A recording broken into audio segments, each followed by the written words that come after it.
next match on the line. Liam Doran, a gold medalist from Munich only a month ago, and Ken Block himself. Bit of pressure here for Block.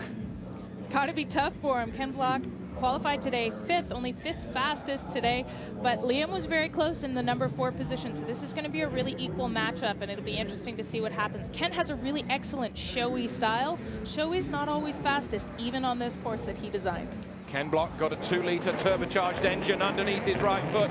Liam Doran has got a 1.6 turbocharged engine. He's got less weight. Oh, Ken Block makes a brilliant start on the red course. He leads into the first corner and he drifts over the line. Now this is the part of the course where Liam Doran can make up time. He did that in practice, Jen.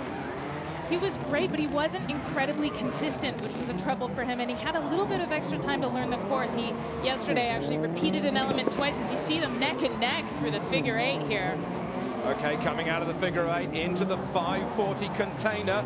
Look at the cameras. We've lined them up specifically so that we can see who's ahead. And by my reckoning, Doran is ahead in the Mini that is only a month old in Rallycross GYMKHANA competition spec. These guys were 0.3 of a second apart in the red course. So we'll see what happens if Ken can get to the to the white course. We'll see what happens, and maybe he can make it up. Okay, around the 720 barrel, Doran comes out of it, and Doran wins it. And we're green and we're racing, and Ken Block again gets an advantage as he streaks into the hairpin for the first time. He goes left-handed on the white course as Ken Block goes now around the hairpin. Little bits of overrun, unburnt fuel coming out of the back of that exhaust. Flames shooting out, and Doran, this is his part of the circuit, and he's just edging ahead again, Jen. Done very well in this area here. He's a little bit lighter, and the tires are really hard, so he doesn't have a lot of grip, and that's not hurting Liam as much as it's hurting Ken.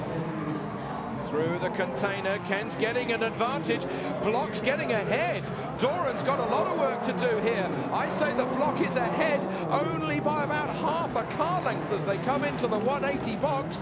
Oh yes, this is Block's, I would hazard a guess too. Into the 720 barrel, who is the neatest? There's not a lot between them. I'd say there's 1/4 of a second. Block is inch perfect. I'd say he's ahead. Through the smoke we come, and Ken Block's going to lead across the line, and he levels it. As they start, Doran's got the drop this time as he leads into the tight left-hander on the white course. Here comes the Brit in the Mini. Less power, but less weight. More power, a little bit more weight though for Ken Block with his Ford Fiesta. In we go to the figure of 8. Ken Block getting it sideways perfectly. Who's ahead? I'd say that the Mini is. Yes, it is, Jen. I think Ken had a little bit of a bobble at the top of that figure 8. Just wasn't quite as clean going in there, and where it's decided by fractions of a second, you just have to be clean and tidy and precise everywhere. Amazing precision driving. Okay, Block's got the work to do. The exhaust is glowing red hot on the rear of the Fiesta. A little bit of a tweak from the handbrake there by Liam Doran as they come around into the 180 box. Doran's ahead, is he? Yes, he is. Now then, Block reeled Doran in last time. Oh, he's spinning around the 720 barrel.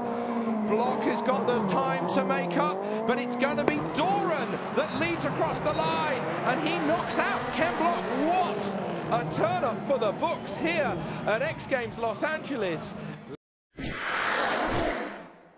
Now, this is a smokescreen. It is not a James Bond film. He is not driving the Aston Martin. He hasn't got an ejector seat, but there is a lot of oil going onto the exhaust of Anton Marklund's Volkswagen Polo. Let's hope, Jen, that it's burning off and it won't be left on the racetrack.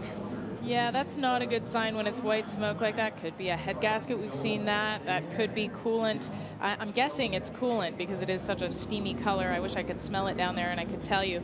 But yes, they say his car is going to run. Hopefully it'll make it through this 1-minute run, which is all it has to last for to get an advantage. So he's going to run about 3 minutes. These runs take about 1 minute each. It's a best 2 out of 3. If he wins 2, it has to make it for 2 minutes of competition. Otherwise it goes to a 3rd.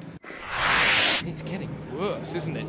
And I think they might have to pull him out, because if he puts oil down on this racetrack, then we've not only lost the chance for this semi-final to be completed, but of course the final between Tanner Foust and who? And it looks like Anton Marklund, he's popping his belts, he's getting out of the car. I reckon that car's been pulled, Alyssa. Yeah, it sure looks that way. The last update I just got was they were still discussing it, but even earlier when I was trying to get some information out of their crew chief, they were being really cagey, as you would say, Toby. And so they wanted to get out here to the start line at least, but it looks like GRC has pulled his car. Over 3 races, who will get to 2 victories first? We've got Patrik Sandell in the white car, Tanner Foust with the black and yellow car. Foust has made a brilliant, epic start. He takes a couple of bites at the cherry to tip it into the first corner, and I think that Sandell has managed to make up a little bit of time, but I reckon Foust leads. Amazing. I think that was the fastest we've seen Foust go into that first corner. They have to keep it tidy here, though. That's really important. When the pressure's on and the clock is running, it's hard to do these elements perfectly, and a little mistake here is a big cost. So we're going to see Tanner be as precise as he can, using all of the stunt driving ability and Formula Drift ability that he's got here and shown to try and get out ahead. Okay, well, his spotter might just be giving him a word in his ear saying, you're up, you don't need to risk it too much, you don't need to lean on the car that much.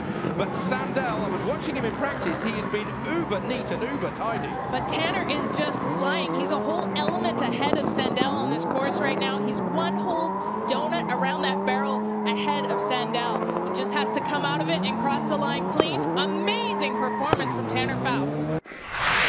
Sandell on the right-hand side, Tanner Foust on the left-hand side. Brilliant start this time again for Tanner Foust. Sandell has to win this race to level it and have a chance of gold. Another great start by Tanner Foust. They're neck and neck really as they go into this element here, heading toward the figure 8. And it's just about being precise and being tidy. I think Sandell has a little bit of an edge. Absolutely, Jen. He's got a bit more pitch on that car. He's got a lot more suspension movement. That might be working wonders for him. Sandell through the container 540. Who's ahead? I'd say that it's Foust. These cars are virtually identical. These guys are teammates. They run the Fiesta STs in both Rallycross and GYMKHANA Grid today. And Foust, I think, does have the edge. He's very familiar with this type of driving. He's good at it. As he goes through the 180 box into the final 720 barrel, it is for Tanner Foust. He starts his second revolution, and Tanner Foust is going to take the gold medal. GYMKHANA Grid goes to Tanner Foust here at X Games Los Angeles for 2013. Silver goes to Patrik Sandell. They celebrate donutting in front of the crowd here in Irwindale. That is as close as it can get. Foust takes gold.